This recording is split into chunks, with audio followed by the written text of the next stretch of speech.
श्रीमद्भगवद्गीता श्रीमद्भगवद्गीता अथ त्रयोदशोऽध्यायः अथ त्रयोदशोऽध्यायः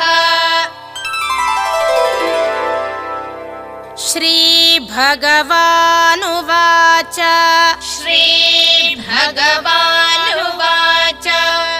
अमानित्वमदम्भित्वम् अमानित्वमदम्भित्वम् अहिंसा क्षान्तिरार्जवम् अहिंसा क्षान्तिरार्जवम् आचार्योपासनं शौचम् आचार्योपासनं शौचम् स्थैर्यमात्मविनिग्रहः स्थैर्यमात्मविनिग्रहः ॐ तत्सदिति ॐ तत्सदिति श्रीमद्भगवद्गीतासु श्रीमद्भगवद्गीतासु उपनिषत्सु ब्रह्मविद्यायां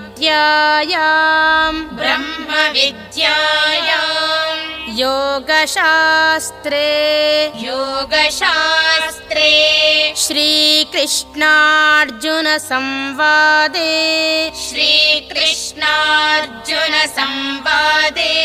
क्षेत्रक्षेत्रज्ञविभागयोगो नाम